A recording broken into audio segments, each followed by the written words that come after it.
வாழ்க்கையில பிரச்சனை இருக்கலாம். பிரச்சனையே வாழ்க்கையா இந்த ராசியில இருக்க நெறைய பேர் வந்து சந்திச்சதா நம்ம வந்து கேள்விப்பட்டிருக்கோம் சார் சொல்லி. அப்படி இருக்கக்கூடிய விருச்சிக ராசிக்காரர்களுக்கு இந்த சனிப்பெயர்ச்சின்றது ஒரு விருட்சத்த குடுக்கக்கூடியதாக இருக்குமா? அப்படின்றத சொல்லுங்க சார். விருச்சிக ராசி பல பேர் சொல்லிட்டாங்க. ஆஹ. தயவு செய்து எங்க ராசியை பத்தி மட்டும் விட்டுடுங்க. டிவிலே பேசாதீங்க. சரி நானே சொல்றேன் சார். பல பேர் வந்து சொல்லிட்டாங்க. ம். பல ஜோசியர்கள் பேசுன வீடியோல விருச்சிகத்தை மட்டும் விட்டுருங்க. சீனியர் அஸ்ட்ராலஜிஸ்டே சொல்லியிருக்காங்க. ஆக விருச்சிகத்தை பொறுத்த வரைக்கும் ஏன் இந்த பதட்டம், ஏன் இந்த பயம் அப்படின்னா, ஒவ்வொரு ராசிக்கு பிறப்பிலேயே சில குணாதிசயங்கள் பதிக்கப்படும்.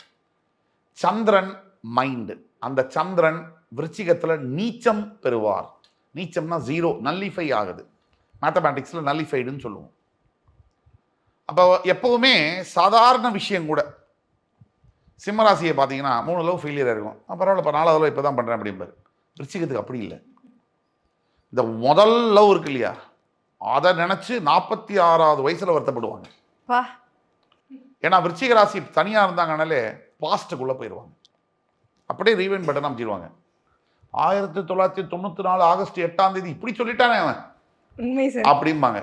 அதை நினைச்சு நினைச்சு வருத்தப்பட்டு தன்னையும் காயப்படுத்திக்கிட்டு தான் பக்கத்தில் யாராவது ஃப்ரெண்ட்ஸ் இருந்தாங்க, அவங்க எவரையும் நிம்மதியா இருக்கக்கூடாத ஒரு ராசி அப்படின்னா அது விருச்சிக ராசி தான். விருச்சிக ராசி நண்பர்களுக்கு அது தெரியும். அப்ப விருச்சிகத்துக்கு 4ஆம் இடத்திலிருந்து 5ஆம் இடத்துக்கு வரக்கூடிய சனியினால விருச்சிகத்துடைய 7ஆம் இடத்தையும், விருச்சிகத்துடைய 11ஆம் வீட்டையும், விருச்சிகத்துடைய 2ஆம் வீட்டையும் சனி பகவான் பார்க்கிறார். 7ஆம் வீட்டை பார்க்கக்கூடிய சனி பகவான் சாதாரணமாகவே விருச்சிகத்துக்கு எப்பவுமே டைம் சரியில்லைங்க, விட்டுருங்க, என் நேரமும் பிரச்சனை தான்.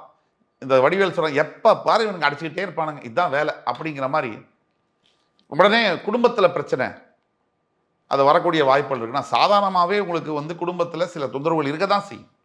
அது விருச்சிகத்துக்கு கூட பிறந்தது. யார் வந்து வேற கம்யூனிட்டியில், வேற மதத்தில் வெளிநாட்டு பெண்ணை வெளிநாட்டு ஆணை திருமணம் பண்ணக்கூடியது யாரு? அப்படியே பார்க்காம விருச்சிகம்னு சொல்லலாம். ஏன்னா விருச்சிகத்துக்கு வந்து அந்த இது உண்டு. 8ஆம் இடம் காலபுருஷனுக்குங்கிறதுனால வெளிநாட்டு சம்பந்தப்பட்ட தோற்றங்கள் ஏற்படும். அதே மாதிரி உங்களுடைய 11ஆம் வீட்டை சனி பகவான் பார்ப்பதனால வேலை செய்கிற இடத்துல நீங்க சும்மா இருந்தாலும் உங்களோட மேனேஜர் சும்மா இருக்க மாட்டார். அவர் டே அண்ட் நைட் யோசிப்பார், உங்களுக்கு எப்படி இடைஞ்சல் பண்ணலாம், உங்களை எப்படி இன்டிமிடேட் பண்ணலாம், குத்தி விடலாம்னு யோசிப்பார். அதுதான் அவருடைய வேலை.